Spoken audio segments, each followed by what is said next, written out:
고린도전서 1장 1절부터 9절까지 말씀입니다.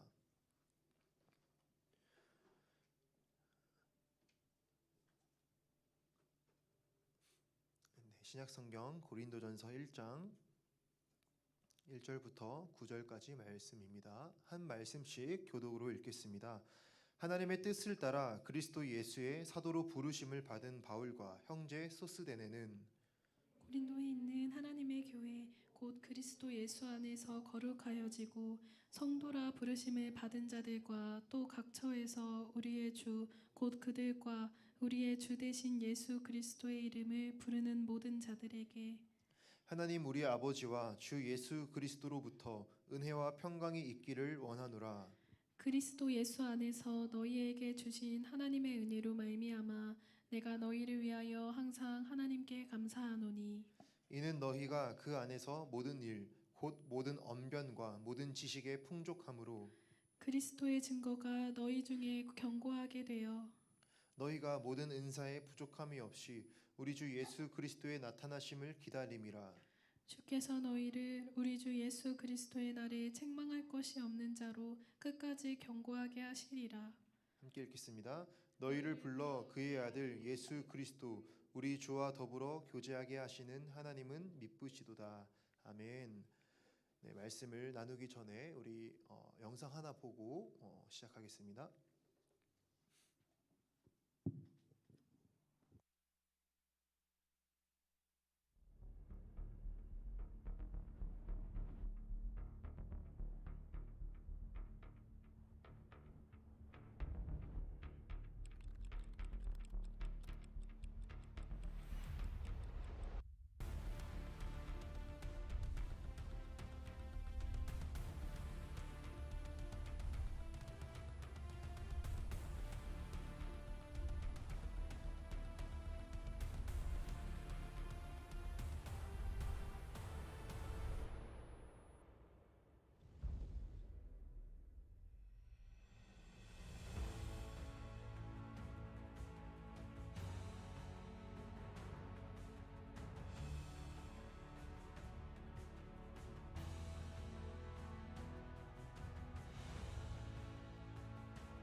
다 같이 10월 27일 광화문에서 만나요.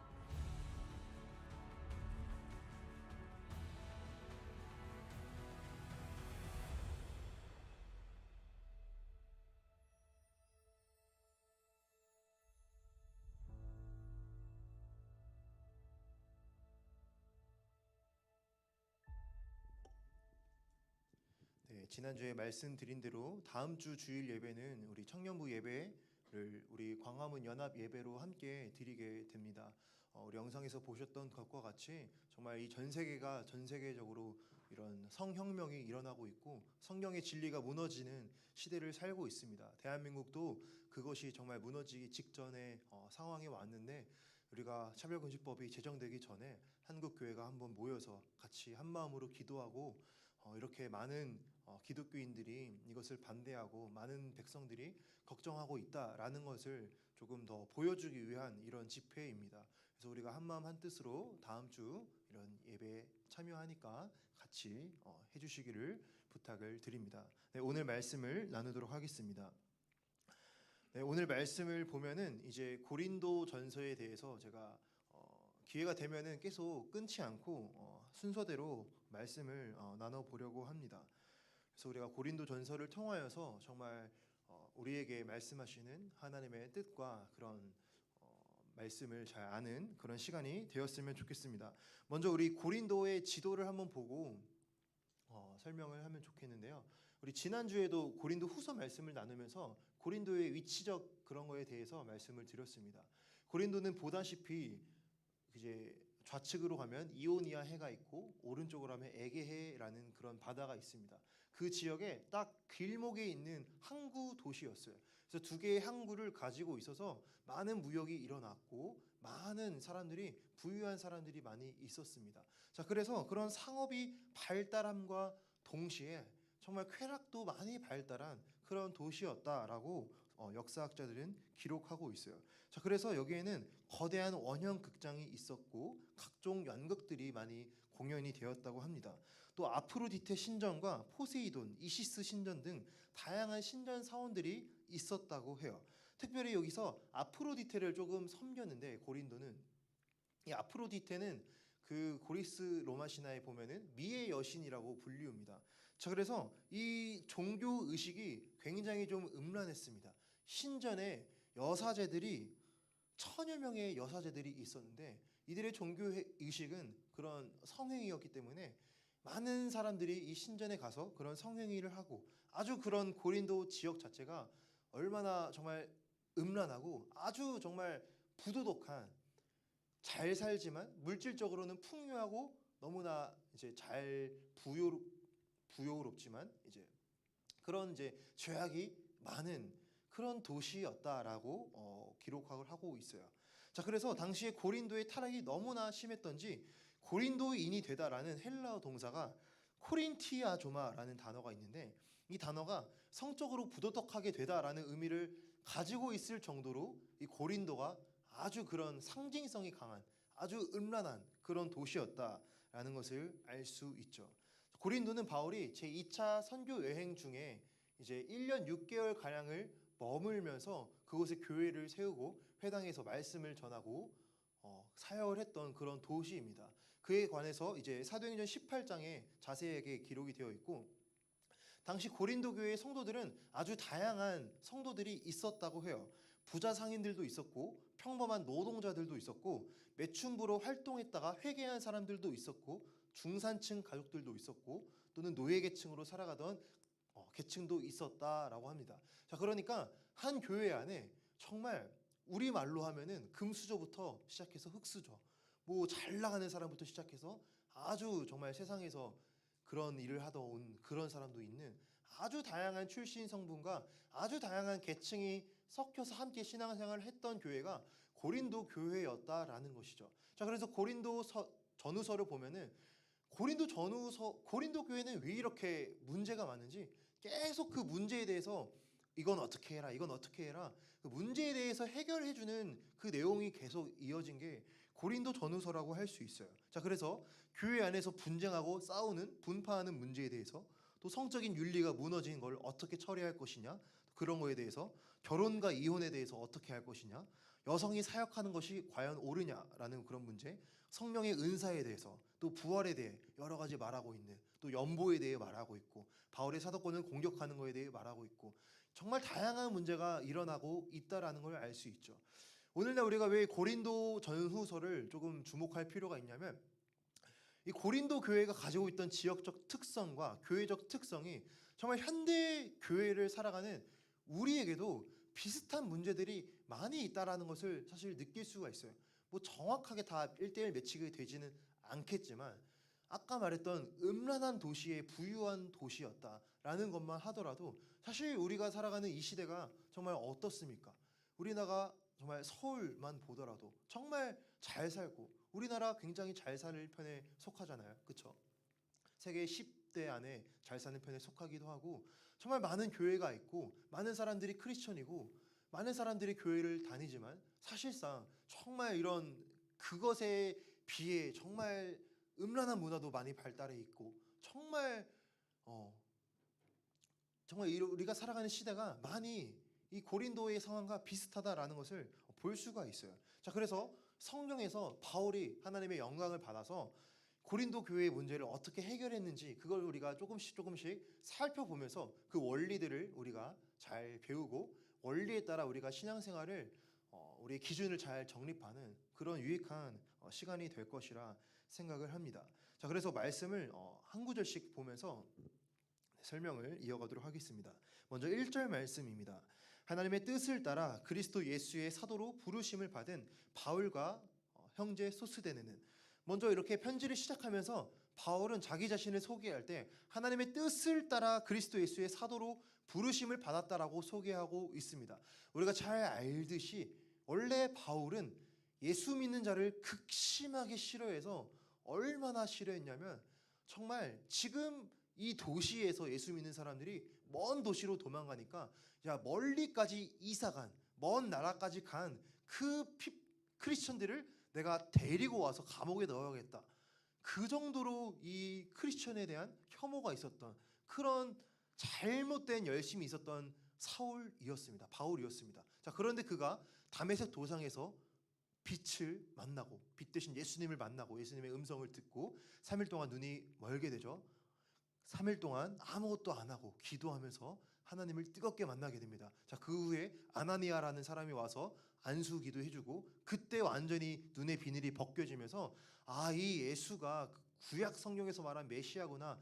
그토록 우리 유대인들이 기다려왔던 하나님이 보내실 구원자구나라는 걸 깨닫고 그때부터 자기 인생의 목표가 예수가 그리스도라는 것을, 예수가 구원자라는 것을, 예수가 하나님께로 가는 유일한 길이라는 것을 내 인생을 바쳐서 전해야겠다라고 목표가 변화됩니다. 자, 그래서 바울은 이방인을 위한 사도로 불림을 받고 정말 자기 인생을 다 들여서 복음이 전해지지 않은 이방인 나라로 가서 복음을 전하고 예수 그리스도를 전하고 이 하나님에 대해 설명하는 그런 놀라운 사명을 감당했다라는 것을 알 수가 있죠. 즉 바울의 부르심은 하나님으로부터 시작했다라는 것을 우리가 확실하게 알 수가 있습니다. 바울은 자기 자신이 어떻게 하고 싶어서 자기 자신의 어떠한 열심과 나의 계획에 따라서 그가 그렇게 한 것이 아니라 철저하게 그 시작과 주도성이 하나님께 달려있다라는 것을 우리가 알 수 있어요. 그래서 우리도 사실 이 부르심에 대해서 우리가 되게 많이 고민을 하잖아요. 우리가 청년의 시대를 살아가면서 나의 부르심이 과연 뭘까? 이 부르심과 소명에 대한 이 말을 우리가 사실 너무나 많이 듣는데 과연 나의 부르심은 무엇일까? 우리가 많은 고민을 할 것입니다. 그런데 우리가 이 성경을 통해서 알 수 있는 사실은 사실 너무나 어려운 주제이지만 딱 하나를 알 수 있는 건 부르심이라는 건 나의 계획에서 시작하는 것이 아니라 철저하게 100% 하나님의 계획에서부터 시작한다라는 것을 우리가 알 수가 있어요. 자, 그렇다면 우리는 그 부르심에 대해서 좀 막연하게 느껴질 수 있어도 끊임없이 하나님께 묻고 기도하는 그러한 자세가 필요하다라는 것이죠. 내가 내 힘으로 내 계획으로 무엇을 할까? 어떤 공부를 할까? 어떤 직장을 할까? 물론 다 좋은 계획과 열심이지만 그런 것을 하면서 동시에 끊임없이 하나님께 물어야 된다는 거죠. 하나님 나의 부르심이 무엇입니까? 하나님 나의 소명이 무엇입니까? 내가 이 시대 가운데 어떻게 쓰임받기를 원하십니까? 끊임없이 물으면서 하나님께 기도하면서 그 한 걸음 한 걸음을 우리가 나아가는 우리의 젊음의 시절이 되었으면 좋겠습니다. 2절 말씀 보겠습니다. 고린도에 있는 하나님의 교회 곧 그리스도 예수 안에서 거룩하여지고 성도라 부르심을 받은 자들과 또 각 처에서 우리의 주 곧 그들과 우리의 주 대신 예수 그리스도의 이름을 부르는 모든 자들에게. 아멘.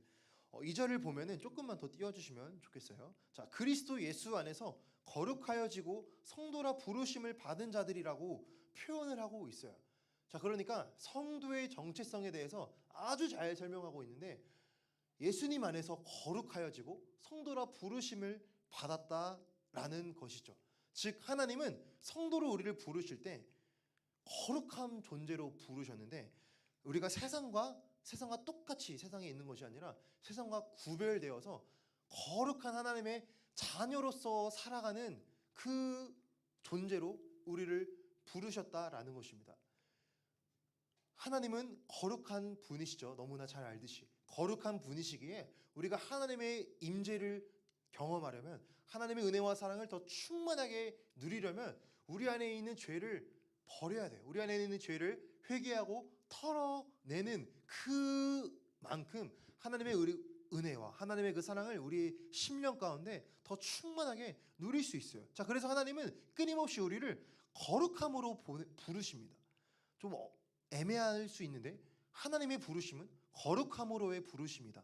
어떤 특정한 장소, 특정한 영역, 특정한 교회, 특정한 직업일 수도 있겠지만 1차적인 부르심은 거룩함으로의 부르심이다. 즉 성경 말씀을 통하여서 나의 죄가 무엇인지를 발견하고 그것을 버리고 기도하면서 하나님을 가까이 하고자 하는 그 마음을 우리에게 끊임없이 불어넣어 주심으로써 하나님과 교제하게 하시는 그 부르심이 1차적인 부르심이다. 그것이 곧 성도이다라는 것을 알 수가 있습니다.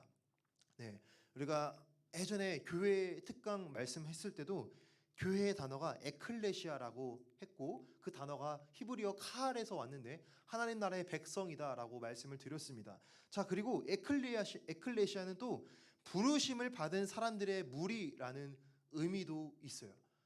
그러니까 교회라는 의미 자체가 하나님으로부터 부르심을 받은 사람들이 모여 있는 장소가 교회이다. 즉 성도의 제 근본적인 정체성은 하나님이 나를 거룩함으로 부르셨다.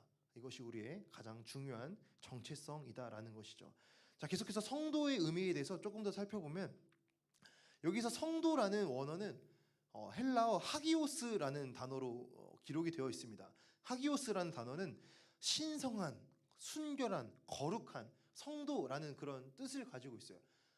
그러니까 하나님의 거룩하심을 표현할 때 하기오스라는 걸 쓰는데 우리 성도를 의미할 때로 그 하기오스를 똑같이 쓰면서 하나님의 거룩하심을 닮아 거룩하게 된 존재라는 그 의미를 가지고 있다라는 것이죠.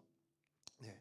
그래서 원래 이 하기오스라는 단어, 성도라는 단어는 구약 성경에서 이스라엘 백성에게 쓰였던 단어라고 합니다. 자, 그런데 신약 성경에 와서는 예수님을 믿고 하나님의 자녀가 된 그 자들에게도 똑같이 하기오스가 쓰이면서 지난번에도 말씀드렸듯이 구약 성경에서 말한 혈통적 이스라엘이 하나님의 자녀였지만 이제 예수 그리스도의 시대가 돼서는 예수님을 구주로 믿고 영접한 모든 하나님의 자녀들이 성도라 부르심을 받았다. 하나님의 자녀라 부르심을 받았다라고 성경은 설명하고 있다라는 것이죠. 자, 3절. 하나님 우리 아버지와 주 예수 그리스도로부터 은혜와 평강이 있기를 원하노라. 아멘. 자, 그렇게 성도에게 주어진 특권이 있다면 하나님이 주시는 은혜와 평강이라는 것이죠. 사실 제가 말하는 게 굉장히 어떠한 실체가 없고 정말 어떻게 뾰족하게 드러낼 수 없는 것이기에 굉장히 조금 애매하게 느껴질 수도 있어요. 하나님의 은혜와 평강이 도대체 뭐야? 이렇게 느껴질 수 있지만 우리가 더 예배 가운데 정말 기도 가운데 하나님이 주시는 은혜와 평강은 분명히 있습니다. 조금 이게 어떠한 형체는 아니지만 눈에 보이는 물질적인 그런 것은 아니지만 하나님께서 우리 성도들에게 주시는 것은 하나님으로부터 오는 은혜와 평강이다. 마음의 평안함이다. 마음의 화평이다. 이 화평은 예수님이 우리에게 화평을 열어주셨기 때문에 우리가 얻을 수 있는 것이에요. 우리는 본질상 진노의 자식이어서 하나님께로 나아갈 수 없는 죄인이었는데 죄인의 영역에 살고 있던 우리를 하나님의 자녀로 불러주시기 위해서 예수님께서 십자가에 달려 죽으심으로 우리에게 화평을 주셨기 때문에 우리가 다시 처음 하나님께서 창조하셨을 때 아담과 하와를 창조하시고 아담과 하와와 정말 그런 교제를 나누시잖아요. 그러니까 하나님이 우리에게 원래 주시고자 하셨던 은혜와 화평을 다시 예수님을 통하여서 우리가 누리게 된다라는 것이죠. 마음의 평안과 샬롬을 누리게 된다. 이것이 하나님이 주시는 선물이다라는 것입니다. 4절부터 7절까지 계속해서 보겠습니다. 그리스도 예수 안에서 너희에게 주신 하나님의 은혜로 말미암아 내가 너희를 위하여 항상 하나님께 감사하노니 이는 너희가 그 안에서 모든 일 곧 모든 언변과 모든 지식의 풍족함으로 그리스도의 증거가 너희 중에 견고하게 되어 너희가 모든 은사의 부족함이 없이 우리 주 예수 그리스도의 나타나심을 기다림이라. 아멘. 이어서 바울은 감사를 표현하고 있는데 왜 감사하냐? 하나님께서 너희에게 은혜를 베푸신 것에 대해 내가 감사하다. 너희가 예수님 안에서 모든 언변과 지식에 풍족하게 되었다. 그러니까 예수님을 만나고 나서 예수님을 아는 지식과 예수님을 주로 고백하는 그런 신앙의 고백에 있어서 언변과 지식에 있어서 성장하게 된 것에 의하여 나는 감사한다 설명하고 그리스도의 증거가 너희 중에 견고하게 되어 너희가 모든 은사에 부족함이 없이 우리 주 예수 그리스도의 나타나심을 기다림이라. 자, 그렇게 믿음이 성장하게 되어서 예수님의 나타나심, 즉 재림이죠. 예수님이 다시 오시는 그날을 기다리는 성도가 된 것을 인하여서 나는 하나님께 감사한다라고 고백을 하고 있어요.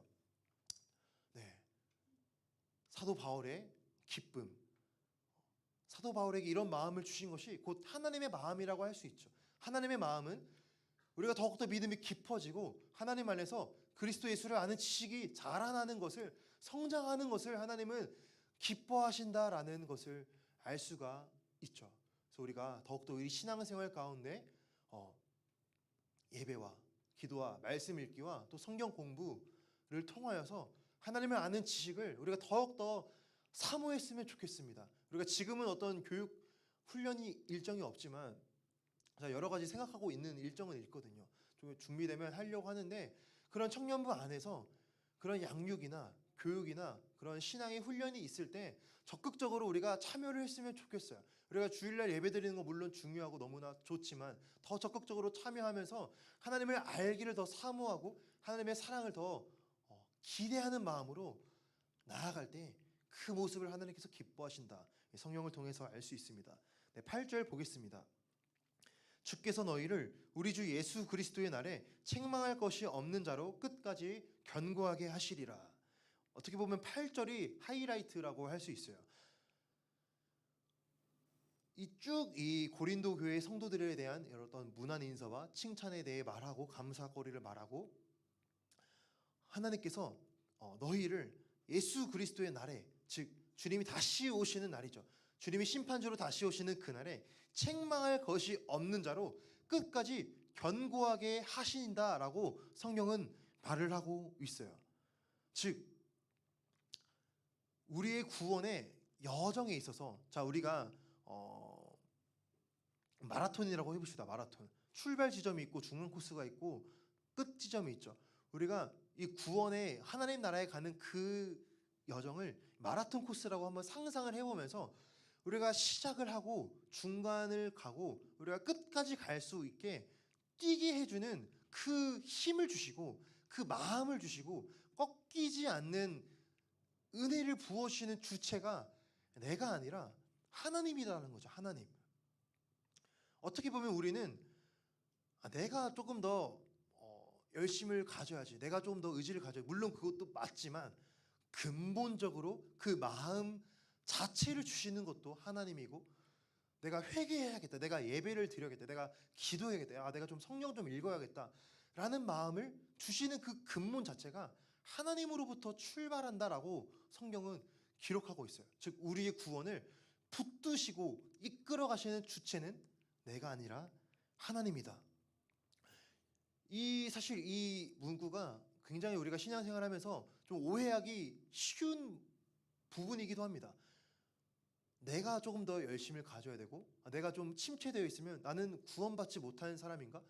우리가 그럴 때 있잖아요. 열심히 잘 하는 신앙생활 하다가도 때로는 무너질 때가 있고, 때로는 나 왜 이러지? 나 요즘 좀 너무 많이 침체된 것 같은데, 나 요즘 좀 메롱인데, 나 요즘 좀 많이 무너졌다 느낄 때가 있어요. 그럴 때 우리 마음이 확 눌리면서 나는 아니다, 나는 끝났다, 난 진짜 자격 없다, 나는 여기까지인가 보다 하면서 어떻게 보면은 그때 확 들어오는 유혹이 그냥 내가 이렇게 무너질 바에야, 내가 이렇게 하나님 앞에 염치 없이 살 바에야 그냥 믿음 생활 안 해야겠다, 나 그냥 하나님 확 떠나봐야겠다, 그런 마음까지도 우리가 들 수가 있어요. 즉 구원의 과정을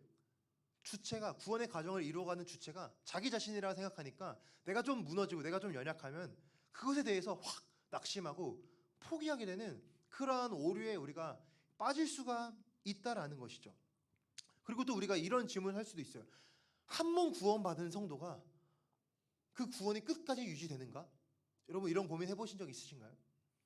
한 번 구원받으면 진짜 끝까지 구원인가? 이런 고민 다 한 번 이상 해보셨을 것 같아요. 또 이런 질문 할 수도 있죠. 저 사람, 저분은 진짜 크리스천 맞아? 저 사람 예수 믿는다 하면 욕먹는 거, 하나님 욕먹는 거 아니야? 막 이런 생각 들 때도 있잖아요. 그렇죠? 저 사람 구원받은 사람 맞아? 막 이렇게 다른 사람을 판단하기도 하고, 그 어떤 사람의 행동이나 어떤 사람의 그런 현시의 상황을 보면서 저 사람은 내가 봤을 때 크리스천 아니야. 저 사람은 구원받지 못한 사람이다라고 우리가 판단할 수가 있어요. 즉 이 생각이 어디서 오냐? 한 번 구원받은 게 끝까지 지속되는가? 라는 질문에서 시작이 되는 거죠, 사실은. 결론부터 말하면 구원의 여부는 아무도 모른다요. 아무도 모른다. 사실 정답은. 이게 비겁한 말이 아니라 구원의 여부 자체가 하나님의 손에 달려있기 때문에 물론 내가 내 구원을 확신하는 믿음은 필요하지만 다른 사람의 구원을 판단하는 것에 있어서는 우리는 판단하면 안 된다라는 것이죠. 다른 사람의 연약함과 다른 사람의 좀 나태함과 다른 사람의 실수를 보고 야, 저 사람은 내가 봤을 때 아닌 것 같다라는 판단을 할 자격도 없고 그럴 사람도 못 되고 사실은 우리가 그렇게 해서도 안 된다라는 것입니다. 구원의 여부는 하나님께 달려있다. 하나님만이 아시다. 또 우리 구원의 여부는 우리의 노력과 행위에 따라 달라지는 게 아니다라는 걸 우리가 알아야 됩니다. 대표적으로 알미니안주의라는 게 있어요. 들어보신 사람 있으실 텐데 알미니안주의가 무엇이냐면 내가 내 열심과 내 행위를 열심히 하면은 구원을 얻어낸다라는 거예요.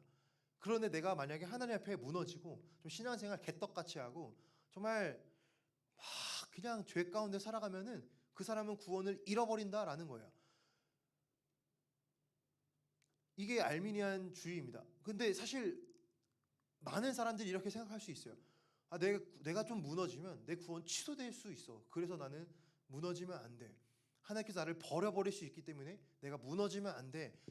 라고 생각할 수 있는데 물론 그런 근신하는 마음을 가지는 것은 좋지만 또 결론적으로 성령적으로 말하면 그것도 사실은 성령적인 생각이 아니에요.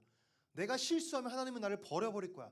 두려움으로 신앙생활을 하는 건 하나님께서 원하시는 것이 아니다라는 것이죠. 내가 율법을 못 지키면, 내가 계명을 못 지키면, 내가 큐티 안 하면, 내가 큐티 챌린지 내가 좀 못하면 내가 하나님께서 나를 싫어하시지 않을까? 하나님께서 나를 버리시지 않을까? 나를 저주하시지 않을까? 내 인생 꼬이게 하시지 않을까? 이거는 다르게 말하면 내가 만든 신을 믿고 있는 것이죠. 성경이 말하는 하나님이 아니라 내가 내 열심으로 이렇게 차곡차곡 10단계 이렇게 점수를 차곡차곡 쌓아 나가면 하나님 나에게 복 주실 거고 나를 구원하실 거고 내 인생을 잘 풀려 나가게 하실 거야. 그런데 내가 하나님을 떠나고 죄 가운데 살고 뭐 의무를 행하지 않으면 하나님 나를 벌 주시고 저주하시고 나는 끝날 거야 라고 생각하는 건 어떻게 보면 율법주의입니다. 율법주의. 내가 내 열심으로 구원을 얻어내겠다. 구원의 주체가 바로 나다 라고 생각하는 율법주의라는 것이죠. 그래서 결론적으로 말하면 알미니안주의는 성경적이지 않다라는 것이죠. 즉 하나님께서는 한 번 구원하시기로 택한 그 성도를 신자를 끝까지 구원의 과정으로 다시 부르시고 다시 초대하시고 다시 이끌어 가시는 분이시다라는 것을 우리가 성경을 볼 때 알아야 됩니다. 자, 그런데 우리가 또 이것도 오류가 있어요. 이것도 그럼 결국에 하나님께서 나를 내가 어떻게 해도 내가 좀 무너져도 하나님이 나를 다시 붙들어 세우실 거면 나 이렇게 열심히 생각 안 해도 되겠네. 나 지금 놀고 싶은데 야 20대 잘 됐다. 나 이제 좀 떠났다가 나 죽기 직전에 교회 와서 회개하고 천국 가야지. 뭐 이런 생각이 올라올 수도 있고 야 내가 이 세상 한번 재밌게 한번 즐겨보고 내가 세상에서 해볼 수 있는 거 다 해보고 나 죽기 전에 좀 병 걸렸을 때 뭐 교통사고 났을 때 회개하고 주님께 돌아와서 그때부터 신앙생활 잘해야겠다. 뭐 이런 얄팍한 생각이 우리 안에 들어올 수 있어요. 그 생각의 시작은 한 번 구원받으면 결국 끝까지 하나님께서 책임지시니 나는 뭐 안 해도 괜찮다. 그건 또 구원파입니다. 구원파. 그래서 이게 조금 어떻게 뭐랄까 정말 이 양극단으로 가면 다 틀린 것이에요.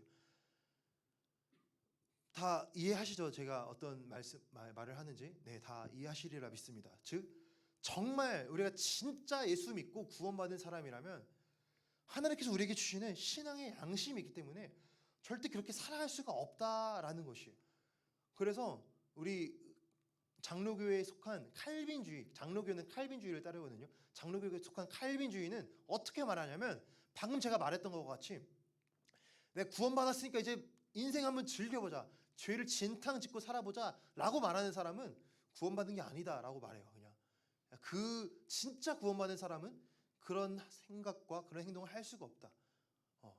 그렇게 하면서 이 오류를 막고 있습니다. 자, 아무튼 하나님께서 우리에게 주신 신앙의 양심은 우리로 하여금 절대로 고의적으로 반복적으로 의도적으로 죄를 지속하는 삶을 하지 못하게 막아주신다라는 것을 알 수 있어요. 자, 로마서 6장 1절 2절 보면 이런 말씀이 있습니다. 그런즉 우리가 무슨 말을 하리요? 은혜를 더하게 하려고 죄에 거하겠느냐? 그럴 수 없느니라. 죄에 대하여 죽은 우리가 어찌 그 가운데서 살리요? 아멘. 죄에 대하여 죽은 존재라는 것이죠. 성도들은 그렇기 때문에 더 그 가운데 살게 되지 못한다. 하나님께서 우리에게 주신 신앙 양심이 우리를 그렇게 내두지 않는다라는 것입니다. 네. 다시 정리해서 이 부분 중요하기 때문에 다시 반복하면 구원의 여부에 있어서 다른 사람의 구원 여부는 우리가 알 수 없습니다. 그런데 우리가 만약에 야, 저 사람 좀 위기인 것 같은데 저 사람 저렇게 하면 안 될 것 같은데 라는 생각과 판단이 든다면 우리는 그 사람을 함부로 말할 것이 아니라 그런 사람을 위해 기도해 주는 것이 우리의 의무이고 우리의 역할이라 생각을 합니다. 그리고 구원의 여부에 있어서 나의 행위와 나의 어떤 열심과 나의 노력에 따라 구원이 뭐 어떨 때는 순종 잘하면 구원 확정, 무너지면 너 구원 페일, 다시 패스, 페일, 이게 아니다라는 것이죠. 이렇게 가면 또 우리가 뭐냐? 하나님께서 나를 구원하시기로 하나님이 선택하셨는데 내가 좀 무너져 있어. 하나님의 구원이 취소돼? 이거는 오히려 하나님의 전지전능하심을 막아버리는 오류로 빠지게 됩니다. 다시 설명하면 내가 신앙생활 잘하면 너는 잘한다. 너는 구원의 확정이다. 패스로 가다가 내가 좀 죄짓고 좀 무너져 있어. 내가 좀 세상에 빠져 있어. 야, 너는 안 되겠다. 너는 끝났다. 다시 페일 상태로 타락한 상태 이방인으로 살아가다가 또 회개하고 잘하면 또 너는 패스야. 이런 식으로 하나님의 구원의 섭리가 나의 신앙의 여부에 따라 왔다 갔다 하는 게 아니다라는 것을 성경은 말해주고 있어요. 자, 그리고 마지막으로 마지막이 아니라 아까 세 번째로 그렇기 때문에 신자는 이것을 이용해서 막 살아서는 안 된다라는 것을 말하고 있습니다. 네, 빠르게 넘어가서 이거에 대해서 웨스트민스터 신앙 고백이 아주 명확하고 명료하게 설명하고 있어요. 웨스트민스터 신앙 고백 17장 1항 2항을 보면은 먼저 이게 1항입니다. 여러분 혹시 괜찮으시다면 한번 같이 읽어보면 좋을 것 같아요. 1항 시작. 하나님께서 그 사랑하시는 독생자 안에서 용납하여 그의 성령으로서 효과적으로 불러 거룩하게 하신 자들은 은혜의 상태를 떠나 다시 완전히 타락할 수 없다. 그들은 하나님의 오래 참으심으로 인해 마지막 날까지 은혜의 자리에 머물게 되며 영원한 구원을 받게 된다. 아멘. 하나님께서 구원하시기로 선택하신 사람은 은혜의 상태를 떠나 다시 완전하게 타락할 수 없다. 잠시 무너질 수 있어. 잠시 연약한 가운데 넘어질 수 있어도 하나님의 그 사랑이 다시 우리를 불러 일으키신다라는 것이죠. 그들은 하나님의 오래 참으심으로 인해 나를 오래 참아주시는 하나님이 마지막 날까지 은혜의 자리로 우리를 인도하실 것이다 라고 기록하고 있어요. 빌립보서 1장 6절도 너희 안에서 착한 일을 시작하신 이가 그리스도 예수의 날까지 이루실 줄을 우리는 확신하노라. 하나님이 우리를 구원하시기로 한 그 시작은 하나님께서 끝까지 책임지시고 붙들어 주신다 말하고 있습니다. 2항 볼게요. 웨스트민스터 2항 한번 읽어보겠습니다. 시작. 죄송해요. 여기부터 시작. 성도의 견인은 인간의 자유의지에 달려있지 않다. 그것은 하나님 아버지의 영원한 사랑에서 나오는 선택에 대한 작정의 불변성, 예수 그리스도의 공로와 중보의 효력, 성령의 내주와 그들 안에 있는 하나님의 시, 그리고 은혜 언약의 본질에 달려있다. 이와 같은 모든 것들로부터 성도의 견인이 확실성과 무호성이 보장된다. 아멘. 성도의 견인이 무슨 말이냐면 견인차 생각하시면 돼요. 견인차 어떻게 하죠? 차 가만히 있는데 앞에 차가 끌고 가죠. 하나님께서 우리를 그렇게 끌고 가신다라는 의미도 있고 또 두 번째로는 견고한 인내라는 의미도 있어요. 하나님 안에서 우리가 견고하게 인내를 가질 수 있는 출발점이 하나님의 은혜이다. 하나님의 영원한 사랑과 선택에 대한 작정의 불변성, 하나님의 뜻이 왔다 갔다 하지 않는다. 불변한다. 예수 그리스도의 공로와 중보의 희로 십자가로 우리가 구원받았다. 성령의 내주와 하나님의 씨 성령 하나님이 우리 안에 거하신다. 은혜 언약 하나님이 우리를 은혜로 구원하시기로 하셨다라는 게 은혜 언약이에요. 간단하게 말하면 자, 이 모든 것으로 인해 하나님께서 우리를 천국까지 이끌어 가시는 것이 확실성과 무호성이 보장된다라고 말을 하고 있어요. 여러분 이 말씀을 우리가 잘 마음에 새기고 우리가 하나님의 나라 가는 그날까지 우리가 절대 흔들리지 말고 잠시 넘어질 수는 있어요. 그러나 그 넘어진 가운데 있을지라도 다시 우리의 마음 가운데 힘을 주시고 다시 우리에게 주님께로 돌아갈 마음을 불어넣어 주시는 분이 계십니다. 바로 우리 안에 계시는 예수 그리스도가 끝까지 우리의 마음 가운데 주님을 바라볼 수 있게 하는 그 은혜를 짚어 주심으로써 우리가 다시 하나님께 나아갈 수 있는 그 은혜를 베풀어 주신다라는 것이죠. 자, 마지막 9절입니다. 너희를 불러 그의 아들 예수 그리스도 우리 주와 더불어 교제하게 하시는 하나님은 미쁘시도다. 아멘. 하나님은 미쁘시도다. 자, 미쁘다라는 말, 페이스풀이라는 말입니다. 변하지 않는다, 신뢰할 수 있다, 믿을 만하다, 신실하시다라는 뜻을 가지고 있어요. 즉 하나님의 변하지 않는 속성을 말할 때 이 미쁘시다라는 말을 씁니다. 미쁘신 하나님께서 우리를 불러 끝까지 견고하게 하신다라고 성경은 말씀하고 있습니다. 자, 오늘 조금 딱딱한 내용일 수 있겠는데 오늘 우리가 이 말씀을 잘 마음에 새기고 우리의 신앙생활 절대로 이 뒤숭숭한 세상 살아가면서 찬양 준비해 주시고요. 뒤숭숭한 세상 살아가면서 우리가 정말 의지할 분이 무엇인가? 나를 구원하시고 나를 하나님의 자녀 삼아 주시고 나를 거룩한 존재로 불러 주시고 그리스도 예수의 날개 끝까지 나를 붙들어 주시는 끝까지 견고하게 하시는 그 하나님만이 우리의 믿음의 근거입니다. 우리가 날마다 그 하나님을 바라보고 하나님을 묵상하고 하나님이 주시는 은혜와 평강을 누리면서 흔들리지 말고 나의 모습 때문에 좌절하고 낙심하고 나를 비판하고 나를 책망하고 나를 스스로 가두지 말고 우리가 말씀 붙들고